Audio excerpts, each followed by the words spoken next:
Congress today is because of you. The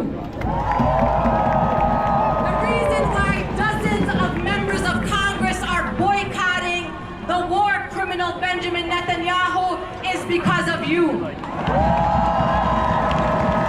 Don't let anyone take your small victories from you.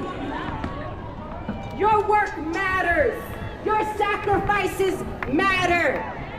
Your mobilizations, you coming outside, matters, and it is not in vain.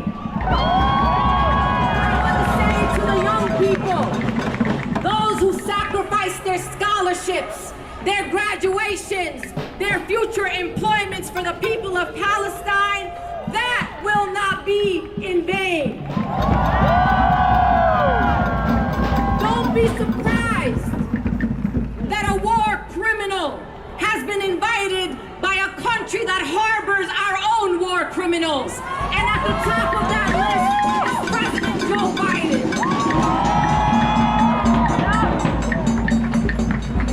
We got a lot of work to do and nothing changes. It doesn't matter who the presumptive nominee is for the Democratic Party. You stay outside, you stay focused, you don't get distracted. We want a weapons embargo. We want to end military aid to Israel. We want unconditional aid to the people of Gaza. We want to rebuild Gaza. And we want to end the genocide against the Palestinian people.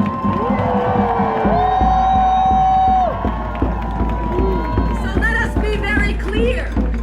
Our votes are still to be earned.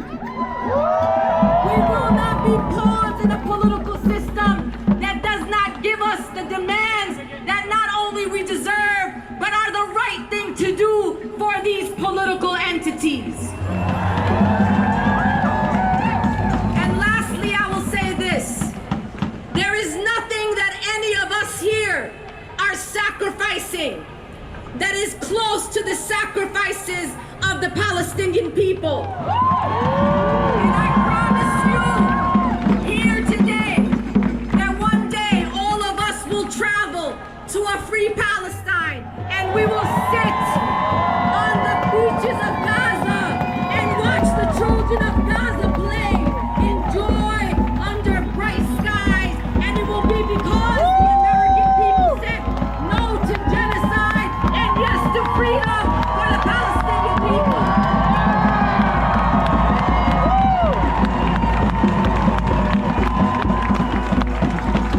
If you open your phones, you'll see the entire area surrounding the Capitol is an utter gridlock, thanks to the organization and unity of the people.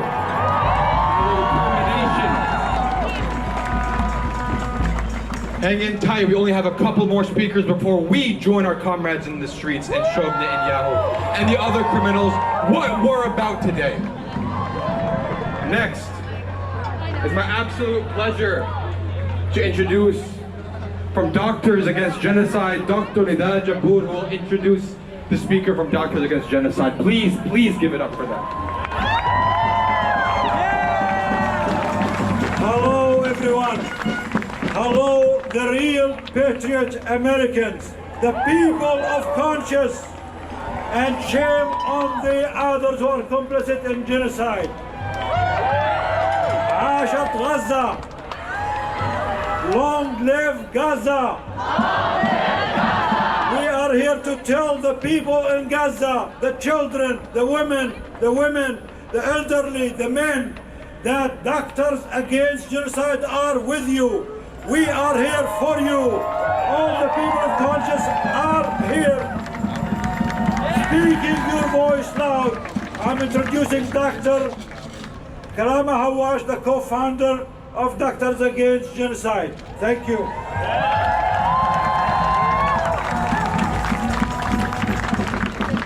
Good afternoon.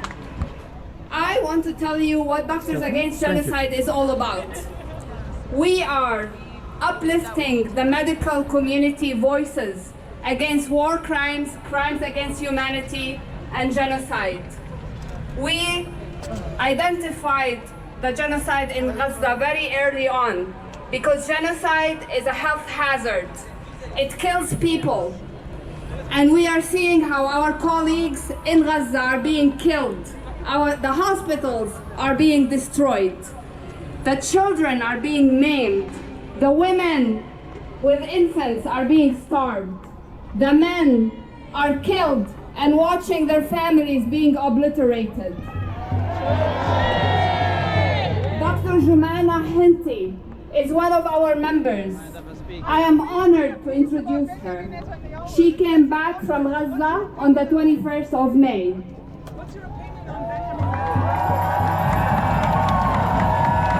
Assalamu alaikum, peace be upon you. So as you just heard, I came back from Gaza from a medical mission in May. And there I witnessed all the massacres, all the atrocities that are being committed every day with our own tax money. I've seen the children who are shot in their heads and their legs and burnt, 70% of their bodies or more burnt. Maggots coming out of their wounds. People with multiple fractures, they can't have surgery because there are no surgical supplies. Women with no medical care who are having strokes because they're not taking their medications. All those atrocities that tell us that the death rate that we hear about and the Congress does not believe is actually, yes, we don't believe it too. It's much higher than what they report. I also befriended and was working with so many healthcare workers there who are the most amazing people I've ever seen in my life. Some of them were taken hostages and tortured and then sent down from the north to the south without knowing anything about their families. And then they committed their life to volunteer at the hospital, at the European hospital. And after I left, a few weeks later, the European hospital was evacuated. And that was extremely devastating for them and for me, totally devastating. Now they're out in the streets. They don't have anywhere to go. They can't volunteer even because there are not that many functional hospitals that they can work at. And so the atrocities keep getting worse and worse and worse. The healthcare structure over there is completely disseminated. Arrest them! So I have a few messages today. One, the first message is for you, the great people who have come from all around the states, and the people who couldn't come, but they continue to work there every day to support and stop this genocide, to support the people of Gaza and stop the genocide. I also would like to tell Congress to stop denying that it's a genocide. Welcoming a war criminal and a genocide maniac to Congress is shameful. Shame on you. To our colleagues in healthcare here in the United States who are denying the atrocities that are being committed every day, and our medical organizations that have not said a word condemning the genocide, shame on you. History is being written, and we all know when we assure you that you are on the wrong side of history. And last but not least, to our beautiful people of Gaza, we will never surrender. We will never stop fighting for you. Stay strong. We are with you, and most importantly, Allah is with you. Free, free Palestine! Free, free Palestine! Long live Gaza! Long live Gaza! Gaza will prevail! Gaza will prevail! Gaza shall prevail! Gaza shall prevail! War criminals should be held accountable. War criminals should be held accountable! Thank you.